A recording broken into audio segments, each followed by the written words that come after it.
about how the Constitution is amended. Yesterday, when we were looking and examining the amendments in Section 2, one of the things that we talked about is, okay, how is it amended? So, let's find our Constitution in our textbook. Let's do that now. Okay, you're going to find, I believe you're going to find the Constitution. Just a second. You're going to find what we're looking for on page 68. We're going to find what we're looking for on page 68. Yes, ma'am. I know. I understand. Someone wrote we should do it Okay. In any event, that's why it's up here. let's go back right now. Ladies and gentlemen, we're focused. Right now we're focused. Article 5. Remember that the Constitution is divided like a book. The preamble is the introduction. The chapters are the articles. Each article has a specific topic it talks about. So, Article 1 talks about Congress and the powers of the U.S. government. Article 2 talks about the executive branch. Article 3 talks about the judicial branch. Those are the justices in the court. We're going to jump to Article 5. Article 5 explains how the Constitution can be amended. I saw a statistic, I believe yesterday, on the number of amendments that have been proposed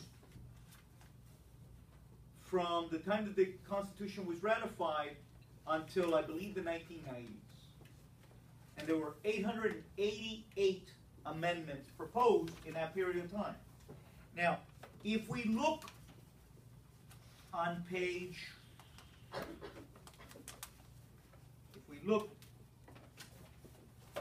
on page 81,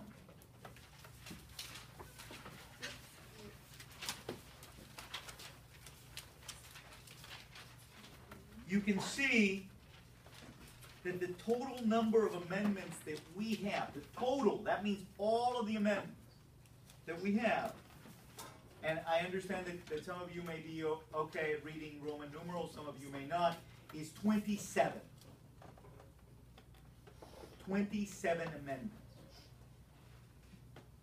888 proposed, 27 actually passed. But let me make that number a little bit more interesting. The first 10 amendments came in with the Constitution. Remember, it was the deal to ratify it. Federalist, anti-federalist, don't want to, don't want to, don't want to. How about if we add a Bill of Rights? Okay. Bill of Rights is the first 10 amendments.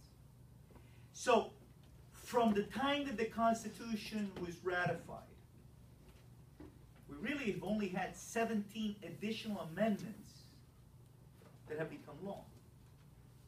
Now, Gabby, does that suggest to you that amending the Constitution is easy or difficult? And tell me your reasoning process in arriving at the fact that you think it's difficult. So many what? There's only 27. The what? The amendments are like a sentence, 2 sentences. Some are a small paragraph. Even you guys, if I said, we have a writing assignment and it's an essay. What's an essay? How many paragraphs? Oh, okay, only 1. You know that's not an essay, but I say 1, you're going like, great, we can do that. Okay? You can write a paragraph. Most amendments are about a paragraph long. So, but why, does anybody agree that it's difficult to amend the Constitution? Raise your hand. Okay, why would you say that it's difficult? Because if there were 180... I'm sorry, what? If there are 180 amendments proposed and only... 880. 880 proposed and only 27 got chosen, it shows that many... 17. Really, 70. she's right about 27 in total, but only 17 since the Constitution came into effect. Listen, Brown. It's difficult because if that's like the popular, like I said, if only 17 were chosen, like people have to agree on it. There is an assumption that it's very difficult because there's very few. So, and that's, by the way, those, what we've just discussed are called analytical skills. We've just learned a new fact, and we plugged in that new fact into what we knew. In other words, if there's 88, there's only 17, it must be difficult. Okay? You plugged what you knew, that if it was easy, it would have been closer to 888. If it was difficult, it would be much less. 17 is much less. So that's deductive reasoning. Okay? Reasoning from what you knew, new fact incorporated, gave you a new answer. But now we get to examine the reality. Now we get to examine what is the structure. What is the structure?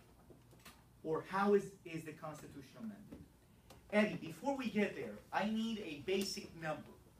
Okay? This is plainly memorization, and you're good at memorization. So how many senators do we have? 21. At one point in time, we only had 21 state. Well, we've never had 21.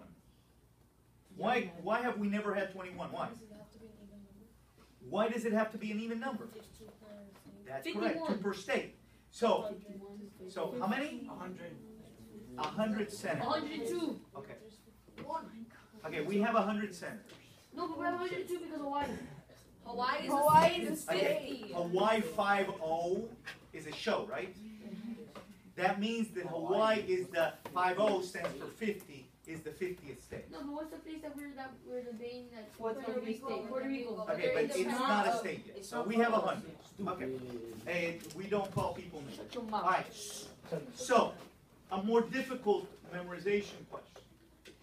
There's 100 senators because there's 50 states, and we figured out that in that great compromise that we had been talking about, the small states got what they wanted, which was equal representation. Now, the big states got what they wanted in the House of Representatives. How many members are there in the House of Representatives? You know? I think, like, didn't they show it on the video? I'm sure that they've shown it, and I'm sure that I've said it. Isn't it like No, it's a little bigger number. 400? Yes. 200. 500. There are exactly, yes. 432. Okay? Add 3 to that. 135. 135. Okay, good. Oh my God. Okay. Alright. Okay. No, that's senators and Alright. House of Representatives. That's the whole thing. In the House of Representatives, as you learn, the big states got what they wanted, which was representation based on the number of people that live in that state. Florida has, of that 357, Florida has 27 because of the number of people that live in Florida. We get 1 representative every so many. In Alaska, I believe that they may have 1 because they have very few people live in that area. So that's how it works. But the reason that I need to know, Alexander, the reason that I need to know the number is because now I'm going to take those 2 numbers, 105 and 435. There's 435. Did I say it not different? Yeah. It's 435. I apologize. 435 members of the House of Representatives. There's 100. So together we have how many people in Congress? 535. Now, that's a number we're going to have to keep in our mind. 535. 535. Can you keep that number in your mind? 535. All right, this is like a magic trick. You got to keep that number in your mind. Just remember it backwards.